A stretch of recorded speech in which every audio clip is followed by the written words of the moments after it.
are falling. It's twilight time. Wanda and Vision, aren't we a five-pair? This is our home now. I want us to fit in. Oh, this is gonna be a gas! Where did you two move from? How long have you been married? And why don't you have children yet? Our story. I think what my wife means to say is that we moved from... Moved from where? Married when? Damn it, why? Oh, Arthur, stop it. Stop it. Stop it. Stop it.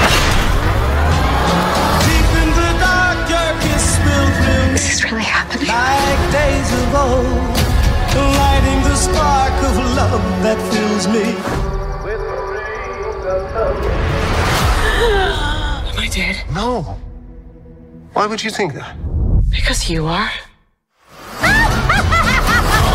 day I pray for evening just to be. We are an unusual couple, you know. Oh, I don't think that was ever in question. With the famous superhero show that I've been watching. Okay. So the first one I watched was Watchmen. Well, and I love the female superheroes over there. Okay. And then we moved on to Umbrella Academy. And I was really pissed off with Vanya and Ellison. Harley Quinn comes along, and I love Harley Quinn. Okay. But I had to deal with her half of the movie trying over a breakup with the Joker. I'm like, God, no. And Wonder Woman comes along, 1984. Yeah. She comes over, and I had to deal with her trying over a boyfriend she only spent a week with in the 1901 or whatever. Wandavision comes along, and I'm like, yeah, Wanda, you are badass in Avengers. You're gonna show them how it goes down. Go, go, go. And no, I'm gonna find Wanda taking people to hostage because her heart is broken. Encouraging. I didn't actually realize until you just listed them how many female-centric superhero stories we've had over such a short period of time. So that's quite nice. Yeah, it is. But at the same time, yeah, they do have this thing in common of the woman always having some sort of emotional problems having to do with a man at the center of their stories, not just like a part of their stories. But with Wanda, maybe it's because I'm a little familiar with Wanda's comic book history. Yeah.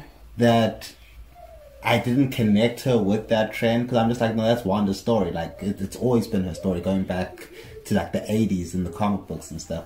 So I'm just, I didn't see that connection. But now that I'm thinking about it, a lot of female superheroes, even back up in the comics, have stories that are tied to some sort of romantic relationship, where they had some emotional problem, or they lost their mind, or it's Dark Phoenix and they're going crazy. There's quite a lot of that now that I'm thinking about it. Yeah. And I understand your feelings when it comes to the show's placement within the larger female superhero landscape.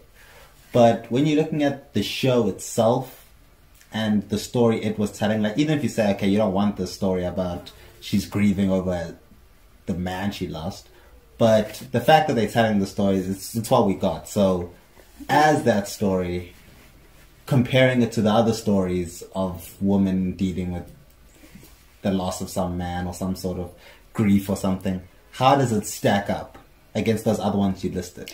Told. I like hers more than I would ever think I would stomach Wonder Woman 1984 grief. Yeah. It's like, I feel like she's like a boss solo. If you can top that, then we're good to go. Yeah. I think it's worse with Wonder Woman because she's a warrior. Yeah. Like, Wanda's a witch, so you're going to have some sort of weird psychological issues. But Diana, if Diana's going to grieve, I want to see her taking her anger out in battle. Not sitting around feeling sorry for herself. Yeah. So it's like putting Wonder Woman aside.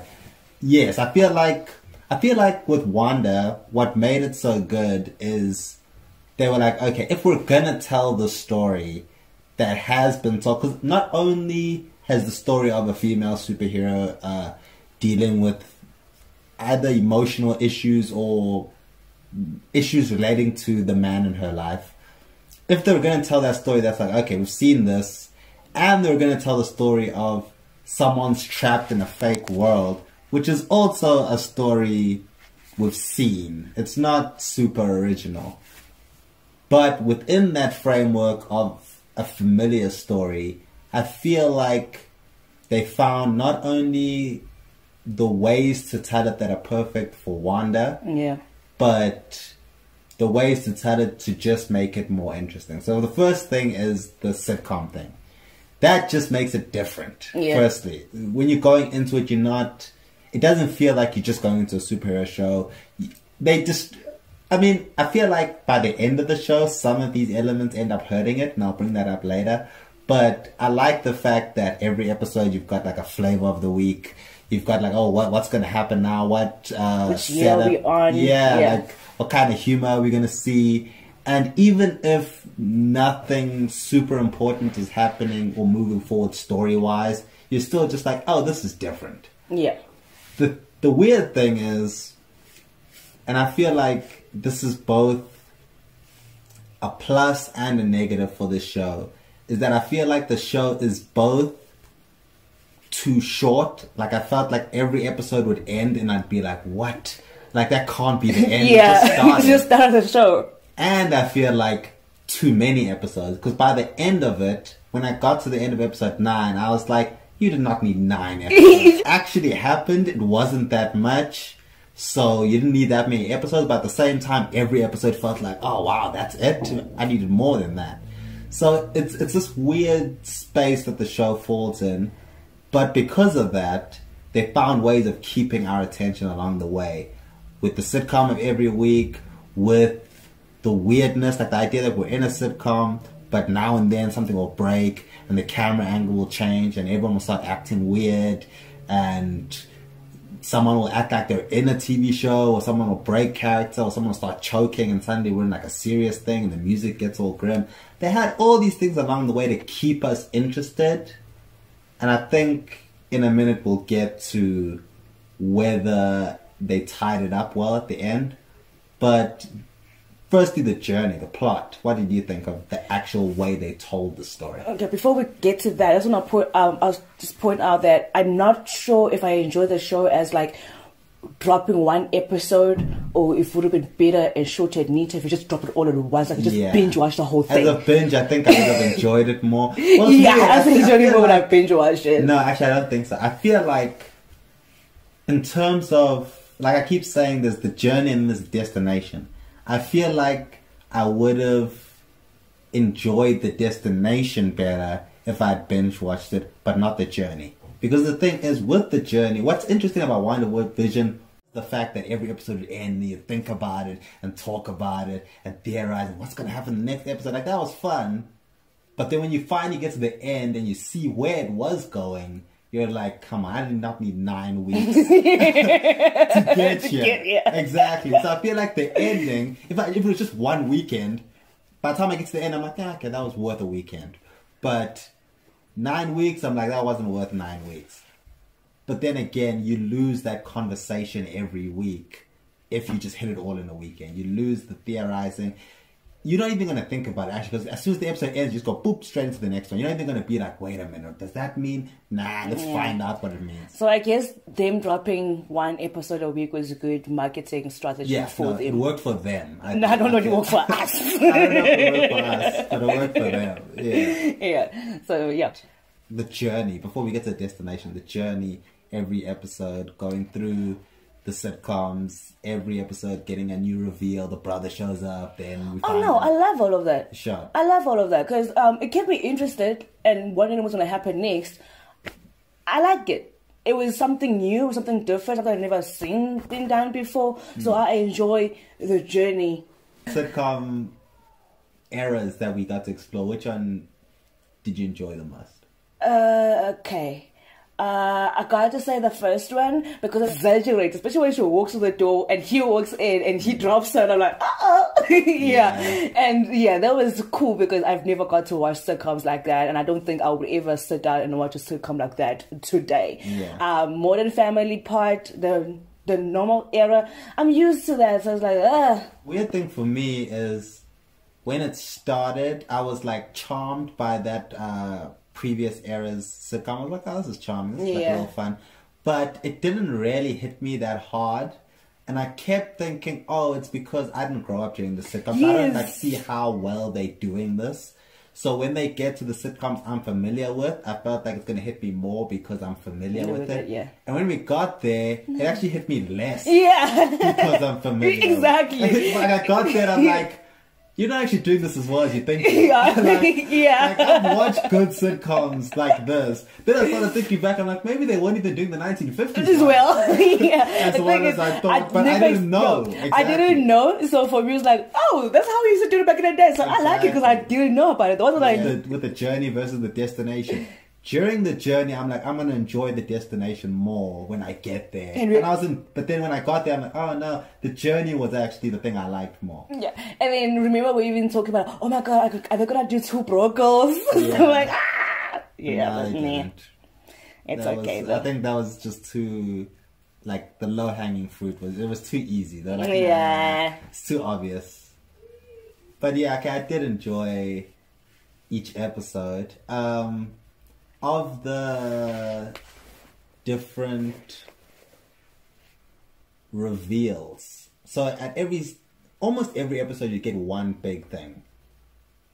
Okay, I said one big thing. One thing, basically. You basically get one thing that pushes the story forward. Yeah, whether it's big or not, it's up for debate. I think it's forward. But it feels like it's one thing an episode.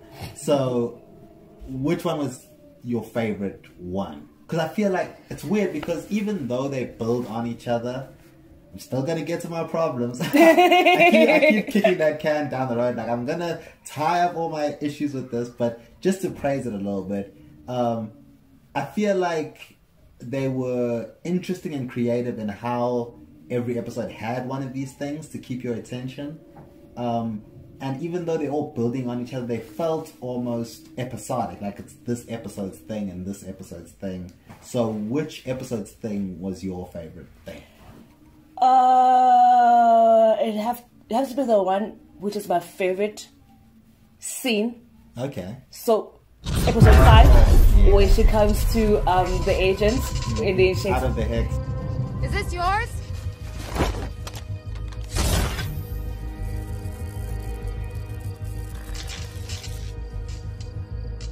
The missile was just a precaution. You can hardly blame us, Wanda. Oh, I think I can. This will be your only warning. Stay out of my home.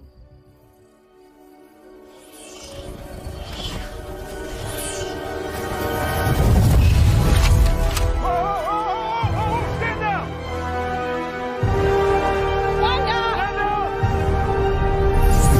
It was literally my favorite moment throughout because I feel like she's aware of what she's doing. We can no longer try to be confused or like, is it her, is it not her? She's aware of what's going on and she doesn't want to change it. This is her world, her life, everybody back off. And I feel like I needed that from her because from the first 4 episodes, I was made to feel like there's just a confused little white woman. She doesn't know what's going on. Somebody's manipulating her. And that episode was like, no, I'm still Wanda. And I'm like, yes! So I haven't completely lost you yet. So yeah, that was my favorite. No, it's definitely one of, if not Wanda's most like empowering moment and badass moment where she's just, firstly she turns all the guns against the agents. So it's just like nothing you can do is a threat to me. Like your drone, I'm holding it. Your soldiers, I can turn them against you. I'm telling you right now, I have already won, and everything that's happening here, I'm allowing it to happen. Yeah, and Monica, be happy you are alive and I didn't get us. Love it. It's amazing. I love it too. But again, it leads into my problem that I'll get to basically now. One more thing. Oh no, I haven't said my favorite moment. No. So my favorite moment would be the Agnes reveal.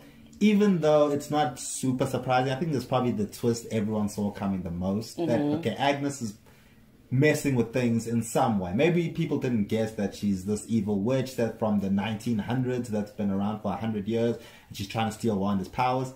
But she was up to something. As soon as she came in as as the best friend, nosy neighbor character in episode 1, I was like, this lady's part of something. First I thought maybe she's an agent or sword like Monica, and she was sent in here to do something and she got overtaken. Then I thought maybe she was like a super evil person that was behind everything, like she created the hex and everything just to mess with Wanda. But then when it seemed like Wanda definitely controls this and made this, then I was like, okay, maybe she's just manipulating. And the reveal was like, oh, okay, this is basically telling us what she's doing rather than she's doing something.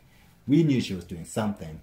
But the combination of the music, the combination of Catherine Hahn, which I just love that actress, she's hilarious in everything I've ever seen her in, and the combination of how she actually does the reveal with all the flashbacks of every scene, and she's in the background of everything, messing with everything, and then it ends with her being like, and I killed a dog. I was like, okay. Like, this is all cheesy, but it's the perfect type of cheesy. And it's got that, like, dun, dun, dun. It almost feels like Addams Family-esque sort of feel. I'm like, perfect. That's what you need for, like, a evil witch reveal. That's like a witch. I feel like this story has been told before, but this telling of it is one of the best tellings of it. I do not have a problem with it. In terms of the comparisons to the other female superheroes that we've had over the last couple of years, I think it's one of the best. Not the best, in my opinion. I still put Watchmen above it. But yeah, it's one of the best. I think it's very good. For television, it's great. For one of Disney's first shows, it's great. Okay, I've said all the good things. Now, my main problem with this show. My main problem comes down to the fact that it feels, and I said it a little bit earlier, it feels like we did not need 9 episodes for this show. And a lot of that comes down to the fact that this show does a lot of things that seem important and end up being not at all important or very surface level, in my opinion. So now it feels like I'm going to invalidate all the praise. But, for example, the idea of every episode is a sitcom, or sort of different sitcom, I'm like, this is interesting, but especially, like, even though it was still holding my attention, like, midway through the 2nd episode, I'm like, okay, all of this needs to be important because you're spending too much time just being like, well, this is just a funny sitcom. So I'm like, okay, so everything has to be important then, because if this is just you being like wasting time, then you're wasting too much time. So it has to be one or the other. Either this is all important or you're wasting too much time. And when you get to the end, you find out a lot of it is not important. Yeah. So even though you entertained along the way, when you get to the end, you're like, oh, so that was just for fun? Yeah. We were just like, that was just for shits and giggles. If it's just for shits and giggles, then it wasn't that funny. Like, I'm sorry. If it was just for like, hey, this is just fun. Like that magic show she had with Vision and stuff, I'm like, it's not that funny that you're going to spend like, a whole episode on it doing this magic show. I'm like, either this is setting up so many things that are super important, and it sets up just a few things that are kind of important. But the fact that not everything is super important, for me, makes me be like, okay, then you are wasting too much time. So the reveal for the sitcoms is she used to love sitcoms when she was a kid because her dad used to sell kids. I used to sell DVDs basically, and I'm like, that's not enough. Like I get it. 3 episodes just for that. Exactly. I'm like, when we get it, it's like, oh, cool, got it. Yeah, I get it. Like it's like I understand it, but that doesn't add to the show. It colors the show. It's like everything's in black and white. Now you've added some color, but it's the same picture. You haven't added anything to the image. So I feel like I know exactly the same amount of things. Like I assumed sitcoms, what do we all know sitcoms from? We all grew up with sitcoms. We all watched sitcoms as a kid with our families. So I'm like, okay, this has something to do with Wanda's family. It's the idea of, you know, the perfect family and all of that. I'm like, I get it. So when they explain it, they're like, oh, she used to watch with her parents. I'm like, okay, that's what I assumed anyway. This isn't a big reveal. When you get to even Agnes, which I love, when they revealed that, again, I'm like, yeah, I knew she was behind something. She was weird. She was talking to the neighbors and Vision. She's been acting funny this whole show. Character every now and then. Exactly. So when you find out, it's like, oh, okay, yeah, I get it. She's a witch. Okay, that's it. Like, with a lot of these reveals, it's like, oh, that's it. Like, I knew something was up. And when you give me the answer, it doesn't add to it. It just colors it. And I feel like this entire show actually feels like it's an exercise in just adding more color to Wanda, adding more dimensions to that character without really pushing her forward.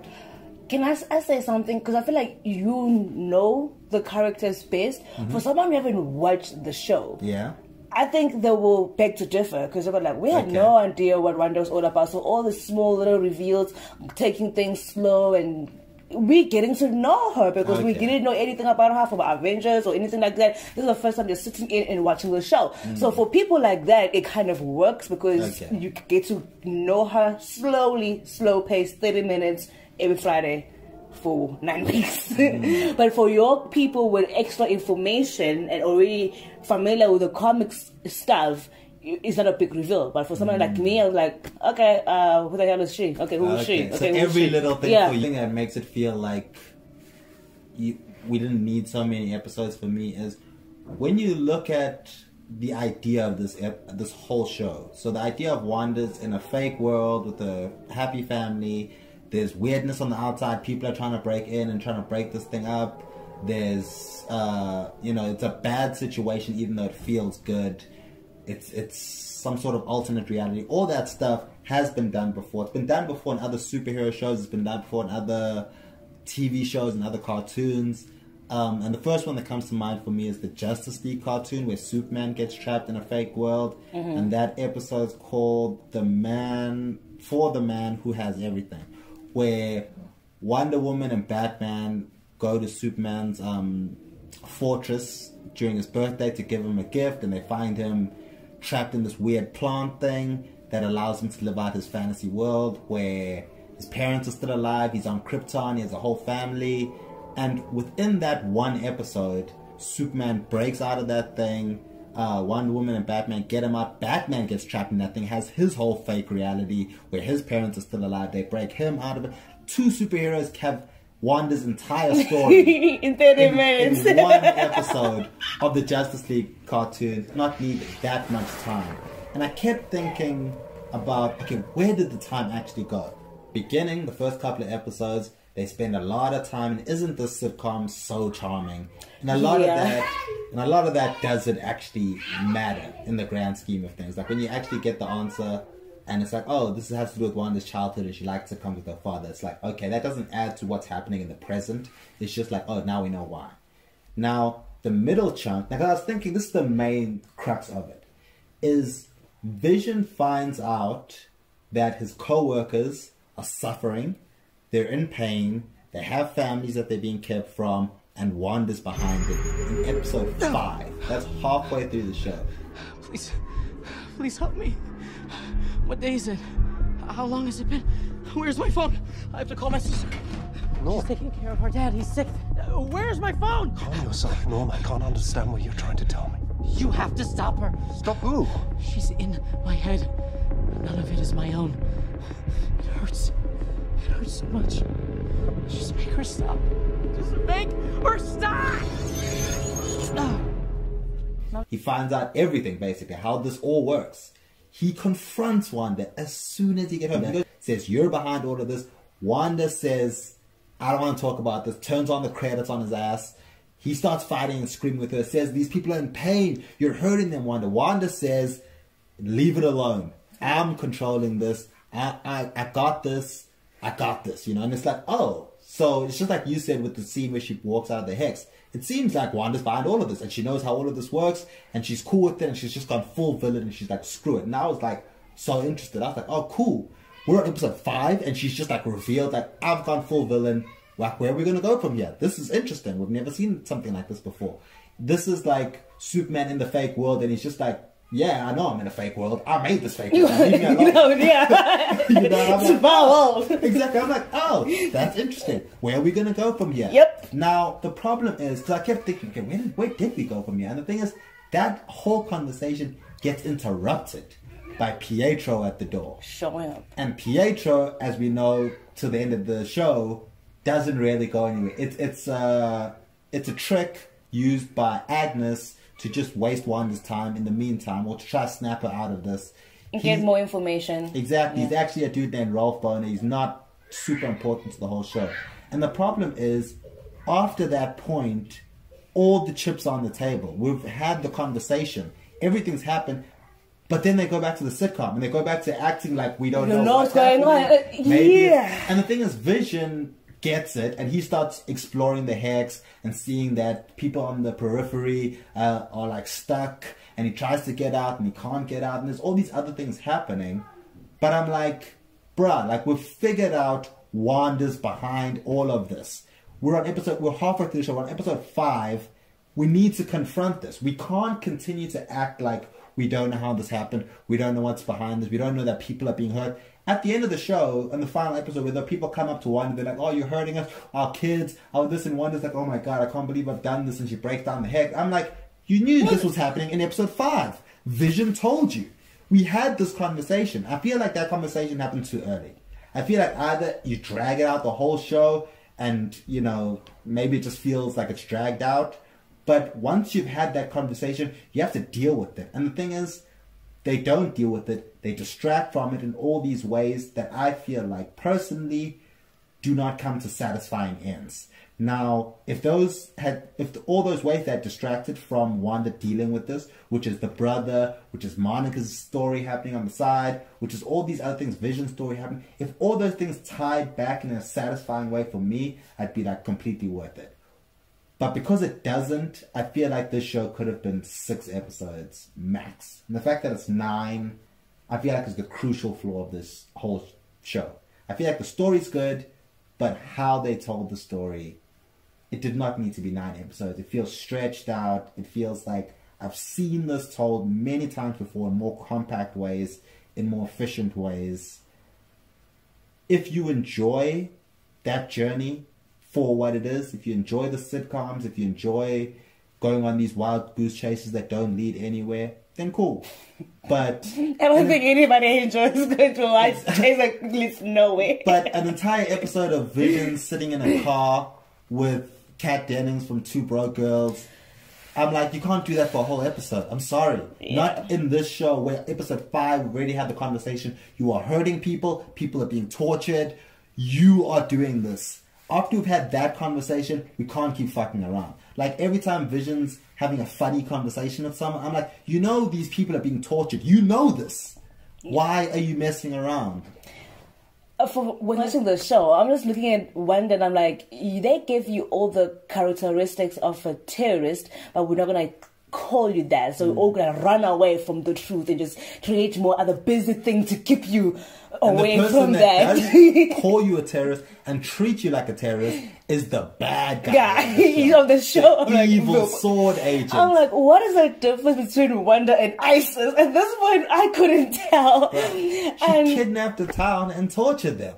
It's like, regardless of why she did it, that's what she did. And then the main focus on the show was to try to make me sympathize with her and her pain and everything. And I'm like, and make it so glitter. And I think it's because they know that children are watching and they want to keep her with a superhero status, which to me is a very question mark right now. I don't know if she's a superhero, a supervillain. Definitely. Wanda, the problem is they want to have it both ways. They don't want Wanda to be manipulated by a bigger evil, which is where I thought this was going. I thought someone was messing with Wanda and she'd have to figure it out. But at the same time, that leads to Wanda being the villain. And they don't want Wanda to go full villain. They want it to be the hero and the villain at the same time. I'm like, no, you can't do that. You can't do that. They want the true villain to be grief. And it's like, but everyone feels grief. Yeah.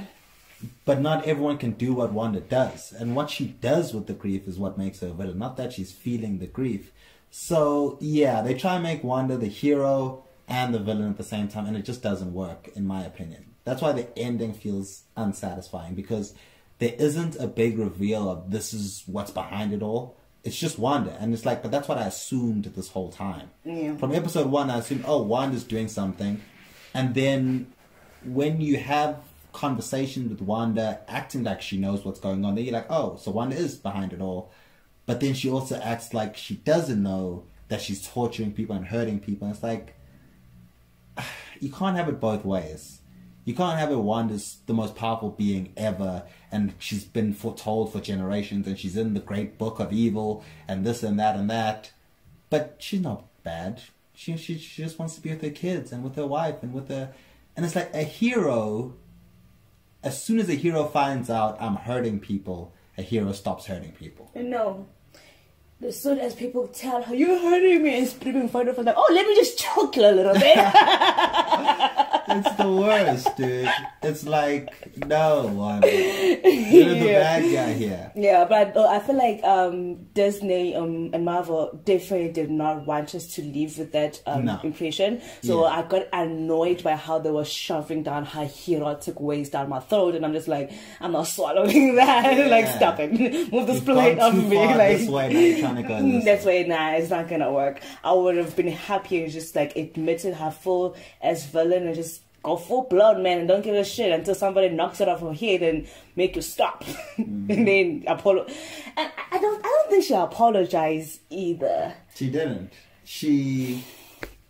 I think she went to Monica at the end. Yeah, and said sorry to Monica. And something I'm like there are people around you looking at you, and you're just like refusing to even make eye contact or acknowledge him. I'm like, okay, walk of shame. I like that. Keep the walk of shame, but say something. Say you're sorry. Something. No, it's not. Apologize to Monica. And Monica really pissed me off. What do you think of Monica's journey throughout the show? Okay, before you get to the finale.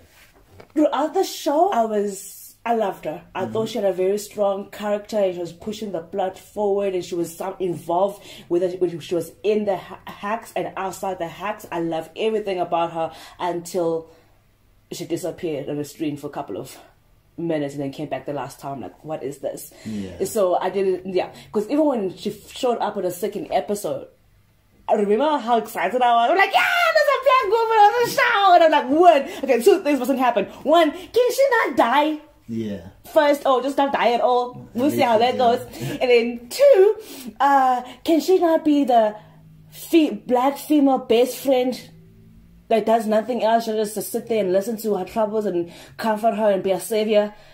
So those are two things I asked for. Like, please don't let it happen. Yeah, it's weird because it's clear now from the end of the show that Monica's purpose in the show is A, to get her powers for future Marvel projects. Perfect. And B, to be Wanda's confidant. Not just confidant. Sorry. Because that's more thingy, what do you call it? Agatha in the Hex that like listens to her. But it's more Wanda's advocate outside the Hex. Yeah. She's the one being like, no, don't hurt her, whatever, fighting against her boss, who's just like, this person could kidnap a town. We're the cops. Like, what do you think we're here for? Dude, she tortured you! Stop whoever's done this. Like, we're here to... Like, if this was a building and someone had kidnapped everyone with a gun, we would have snipers on the roof aiming at this person's head. First chance we get, we're shooting them. But, okay, whatever. Monica's on Wanda's side when it comes to arguing with Sword. And then when she gets in the Hex, her job is to basically pull Wanda back from the brink. Because Wanda's like, oh, maybe I am full villain. She's, no, Wanda, you're a good person. Wait a minute. These people don't know the definition of a good person. But anyway, proceed. That's Monica's goal. That's her whole purpose in this entire story, is to get powers for other stories and to be Wanda's advocate. Because the problem is, it seems like she was getting powers for this story. It seemed like they were building her up so that she could do something in this story. But the only time she used the powers in the finale is to protect the kids who have their own powers and don't need your protection. Oh my god, I was like, here go again. Here's another black woman taking a bullet for white people for absolutely no reason. No reason. No reason. They don't need you. They don't want you. They're not real. They never ask for your help. They never ask for your help. And two, they can defend themselves. And you look stupid. Remember when you watched the movie Annabelle, where there's one black person on the show went as far as to jump off a window with a doll on her hand just to save the white woman and her kids. That was insane. I'm like, here comes Wanda doing the same shit. I hated that. She literally killed herself because she's like, you white people should be happy. Yes. I'm gonna die so y'all can be happy. That's my purpose in life, to die for you. So when at least she didn't die. At least she's got powers. But still, that's what I saw when she did that. Like, the worst. I'm like, oh, why? No, it was bad. It was bad. Like, okay. Besides, like, this is my only hot take. Well, what I feel like is my only, like, super hot take for this whole review is Hayward, the quote-unquote bad guy, leader of SWORD, besides lying that Wanda stole the body, which I still don't understand. What was the point of that lie? What is the point of that entire lie? I literally don't know what this man did wrong. Because if everything happens the way it happens, Wanda takes over this town. If you're the leader of SWORD, your job is to use anything at your disposal, which is also the dead body of, if you can resurrect it and use it as a weapon, then do it. Whatever it takes to stop this woman and to free these people. That is your job. That's literally what you have to do. So everything he does besides that lie, I'm like, yeah, it's his job. What do you expect him to do? He has to do this. If he was a SWAT team and you had just taken a room full of people hostage and you had a gun to everyone's head, the SWAT team's job is to bust in there and stop you. Like, and that means killing you if it takes that. If the SWAT team busts in and you're in the corner with your dolls saying, this is my family and my little children because you've lost your mind, they shouldn't be like, you know what? Let's let her live out her fantasy. Like, no, they're still going to shoot you in the head, even in front of your made-up children. Yes. Like, when people say Haywood is evil because he tried to kill Wanda in front of her children, she's a terrorist that's taken over a town in front of her made-up children, not in front of her made-up children. It doesn't matter. I do not know what this man has done wrong. And for them at the end of the show to have that man shooting the made-up children, first of all, it's like, well, that's weird. And to do that and for him to frame it like this is the worst man ever and he's the only one that goes to jail in this whole show. It goes back to the title of terrorist and not being designated to the appropriate people. Well, he gave it to her. He's the only one that called Wanda everybody doesn't want to admit that she's a terrorist because it's Wanda. She's like, I want girl, white wife, and she cannot be a terrorist. It's like, are you guys crazy? The thing is, they want to have it both ways. And I'm like, villains are interesting. Just make her a villain. You don't have to do it both ways. Like, I like Wanda and I want her to be a villain. I'm not saying, oh, I hate Wanda, just get rid of her, make her a bad guy. I'm like, no, I like Wanda. Make her a bad guy, please. And besides, I already have a history of switching back from her being a superhero and being a villain. Exactly. So what would have been a big deal if she just went back to being a villain? Just make her this show. Full villain. Then she says, screw it, I don't care. And then you're like, oh damn, Wanda's gone dark. Man. We need to bring her back to the light. Exactly. But for them to be like, no, she hasn't done anything wrong when we've seen what she's done wrong. Vision had a whole conversation with her saying, Wanda, you're torturing these people. And she said, roll credits in your face, bitch. I don't care. Like, she can't walk out of the hex, say, leave us alone. Yeah, I don't care.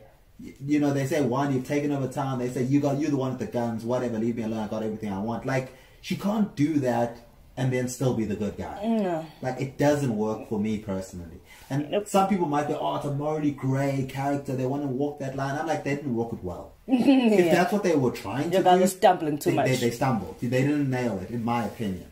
So, good attempt, good shot. The overall journey, loved it. Destination, nah, you didn't stick the landing. You did this whole twists and turns, and when you landed, you twisted your ankle. I'm like, you fucked it up. Especially because the main, like coming back to Wanda being a villain, the main argument against Wanda being a villain is A, she didn't know what she's doing, bullshit she did. Thank you. And B, what Monica says to these people will never know how much you gave up for. Like maybe it's so traumatizing because she's lost all this stuff throughout her life that losing these made up family that she made up is also going to be super traumatizing. The problem with that is by the end of the show, There's another Vision they've created, the White Vision, that even says, I am Vision, and then flies off into the sunset. And when she's reading the book at the end, she hears her children's voice calling out for her. So their children are somewhere that she's going to get back to. So they're like, she gave up so much, but she didn't give up anything. She didn't really give it up. She's going to get it back in one way, shape, or form. I also feel like it was just a slap in the face for all those people that were being tormented by Wanda, for them at the end of the show to just justify everything like, oh no, everyone with your powers would have done that. I'm like, okay, who did the survey? Who would have done that? Okay, can you share with me? Because this is crazy. That's nuts. And I hated the fact that Monica was the one that had to say that line. I would have been happy if Darcy had said it, because Darcy from Two Bro Girls, I'm used to her saying dumb shit. Twitter is stupid, and Instagram is Twitter for people who can't read. Max, relax. She'll call. Everything's gonna work out. I mean, a year ago, we didn't even have a cupcake business. Look how far we've come. I haven't come at all thanks to the cake teas. From a black woman, Monica, I'm like, shut the hell up. No, she's just there to be Wanda's advocate. She's there to justify. I'm gonna make it feels good. like, it feels like we're still in the hex. It feels like we're in a sitcom that Wanda wrote herself. And she gave Monica the line. Yeah, she's walked through the town. Everyone gives her the stink eye. She's like, damn, I feel bad. Hey, black lady, please say something to make me feel better. There you go. Exactly. It feels like Wanda. So cute. It feels like Wanda made her say that. It feels like we're still in the hex. When Agatha says, Wanda, you're cruel, putting me back in this torturous state, she is. Like, that's true. She is kind of a villain. They still want her to be a villain, but they still want to treat her like a hero. And I'm like, why are we treating this person like a hero? But like, it would be okay if everyone was like, yo, Wanda, you have to go to jail. Wanda's like, that's not happening. And you can't stop me, and flies away. And they don't even bother. I mean, it's so interesting. It was like, damn, like the villain just won and just flew away. But she's not a villain. She's a hero. And I don't get why she's a hero. My disappointment was, again, Monica being there. Monica has got her powers. Obviously, she's not as powerful as Wanda. But girl, you can take her on. You already tried. Try something. Do something. And then just like, no, I'm going to stand there and watch you fly away. Hi, bye. I'm like, yeah, let's arrest my boss for doing his job, but we're going to let this terrorist. The whole reason we're all here is because what this woman did, not the boss. Let's not forget why we're here, people. I feel like they forgot their job description. Like, at the end, Jimmy Woo called the FBI, and they started arresting her boss, and I'm like, y'all call the whole FBI to this town. Like, imagine being one of the people in that town. You're like, oh, thank God, the FBI. You're going to arrest that woman? Like, no, we're arresting this guy. Who tried to save you. The guy that tried to save you for the last couple of weeks, he's been making the super robot to bust in here to stop this woman. Yeah, he's the bad guy. We're going to let her just fly away. And I understand no one there could have stopped her. From episode 5, she said, I'm in control. None of y'all can do anything to me. Fine. Try. So that she can have that moment where she says, fuck you, and flies away. And then we can be like, damn. But for them to frame it as if she's the hero that gave up the hard decision and we should all feel sorry for her right now, no thank you. For me, I kind of even question, like, what was the message that Disney and Marvel were trying to send to their kids who are watching the show? Like, you can get away with anything in life because you are a superhero. You know, superheroes are above everybody and we are just their subjects. We should be grateful that they let us go. Yeah! She let us go, guys. Like, she tortured us for almost a month, but she let us go. So. I was like, so this is the message that you guys are sending to the kids right now. Okay, cool. Nice one. Nah, they did not stick the landing. But I would be lying if I said I'm not interested to see where Wanda goes from here. Like, after this, I'm certain of it now. They will not allow Wanda to go full villain. Wanda's story will be the world, the evil book, the prophecy. Everything wants her, is pushing her. The grief, everything's pushing her to be evil. But Wanda's pulling back, and that's good enough, apparently. It's good enough to just not be the worst of the worst. I'm like, what is so bad of being a villain? I like villain. Look at Harley Quinn. Just amazing. But again, Harley, they won't make her full villain either. Now, gonna be with Doctor Strange. I was like, I hope Doctor Strange gives her a hell of a tough time when she walks through the door as punishment for what she did. But if he doesn't, if she just walk in and just give her a hug and a kiss, I'm gonna slap him to the TV because I love Doctor Strange. But I just need him to just like, you know, say something snark, make her feel bad. The thing is, Doctor Strange is that type of character that would like throw that in her face, like she'd be like, I've been through this and this and this, and he's gonna be like, tell that to the people of Westview or something like that. Exactly. So I want him to do but that. At the same time, I don't feel like it's gonna. I feel like he's gonna hug her and be like, I'm sorry for your loss. I understand how tough it's been. I love Doctor Strange. If he does that, I'm gonna be so annoyed. Yeah, I wish he could just be. The thing is, I feel like if Doctor Strange had shown up in this show at the end, which a lot of people thought he would, it's like there's a giant magical issue in America. You are the magical protector of the world. Shouldn't you do something here? But I mean, it's weird. He lives in New York. This was in New Jersey. It's very weird. He doesn't have to go to New Jersey. Everything is legal in New Jersey, so he's not going there. It's crazy. It's the one state over. You're the magical dude. He's always like, I protect the world from magic. But I'm not New Jersey. Rating out of 10? I'll give it a... Okay, let's say in the superheroes, I would categorize things like this. I'd put Watchmen at a 9. I'd put The Boys at an 8.5. I would put Umbrella Academy at an 8. At an 8. Wandavision at an 8.2. It's better than Umbrella Academy. I don't think it's as good as The Boys. It's definitely not as good as Watchmen. Not even close. Like, what the hell? Better than Umbrella Academy? Season 2, yeah, definitely. Okay. And we all know who to blame for that. Allison! It's all Allison's fault. She brought down the ratings. Yeah. Yeah, okay. Nah, I agree with you on that one.